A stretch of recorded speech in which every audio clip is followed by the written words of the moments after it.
نظام الدین اولیاء علیہ رحمہ کو محبوب الہی کہتے ہیں نا، ان کا واقعہ بھی علماء نے یہ لکھا ہے، صوفیاء نے، کہ ان کے شیخ حضرت بابا فرید الدین گنج شکر رحمۃ اللہ تعالی علیہ ایک دن موج میں آ گئے اور کہا کہ نظام الدین محب بنو گے یا محبوب بنو گے؟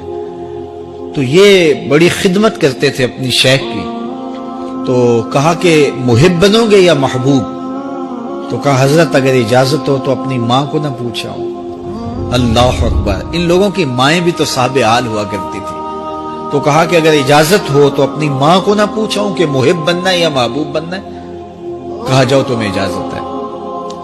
تو گھر کی طرف روانہ ہوئے، ایک آدھ دن کا سفر کیا، راستے میں ایک فقیر تھا مجذوب جو راستے میں بیٹھا تھا، حالت اس کی عجیب سی تھی، تو یہ سلام کر کے گزرنے لگے تو وہ مسکرا کے بولا محب بنو گے یا محبوب؟ تو حیرت زدہ ہو گئے کہ اسے کیسے پتا چل گیا، یہ تو میرے شیخ کا اور میرا راز ہے۔ تو رک گئے، کہا کہ حضرت اگر آپ بتا دیں تو بہت اچھا ہو۔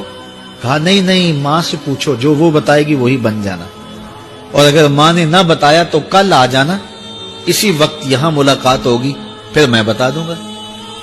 خیر چلے، رات کو پہنچے، والدہ کی خدمت میں سلام پیش کیا، پاؤں دبائے اور کہا کہ شیخ موج میں آ گئے اور کہا محب بنو گے محبوب بنو گے؟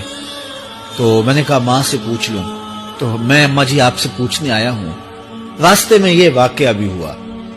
تو ماں نے کہا کہ بیٹے تم صبح ناشتہ کر کے پلٹ جانا، اور وہ جو راستے میں تیرے دل کی بات بوجھ گیا، وہ کوئی صاحب حال تھا، وہ تمہیں صحیح بتا سکے گا کہ محب بننا کہ محبوب بننا۔ خیر یہ صبح ناشتہ کر کے ماں کے پاؤں پکڑے، اجازت طلب کی اور واپس نکلے، اور وہاں جا کے دیکھا تو کوئی فقیر نہیں ہے۔ بڑے حیرت زدہ ہوئے، دائیں بائیں سے پوچھا کہ یہاں کل ایک بابا بیٹھا تھا، کہا وہ تو کل کے فوت ہو گیا۔ تو کہا اس کی قبر کہاں ہے؟ کہا قبر کس نے بنانی تھی اس کی؟ وہ گندگی کے ڈھیر پہ لوگوں نے پھینک دیا۔ دل میں بڑے حیرت زدہ ہوئے، اتنا با کمال تھا، لیکن اپنی حالت یہ، خیر وہاں چلے گئے اور جا کے کھڑے ہو کے پوچھنے لگے بندہ خدا دل کی باتیں بوجھتا تھا اور میرے ساتھ وعدہ کیا تھا کہ اگر ماں نے نہ بتایا تو کل آنا، اور اپنا پتہ ہی نہیں تھا کہ کیا ہونے والا ہے۔ یہ بات کہی تو بابا اٹھ کے بیٹھ گیا۔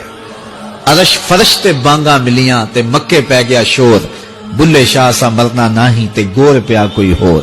ہاں اٹھ کے بیٹھ گیا اور کہا کہ نظام الدین محبوب بننا محب نہ بننا، محبوں کا یہ حال ہوتا ہے، نہ کفن ملتا ہے نہ دفن ملتا ہے، محبوب بنو گے تمہاری قبر پہ بھی میلے لگیں گے۔ فاتبعونی یحببکم اللہ، اگر حضور کی اطاعت کرو گے، حضور کی فرما برداری کرو گے تو تم محبوب بن جاؤ گے۔ جب کوئی حضور کا ہو جاتا ہے تو رب اس کو اپنا محبوب بنا لیتا ہے۔ تو حضور کی محبت خدا کی محبوبیت کا ذریعہ ہے۔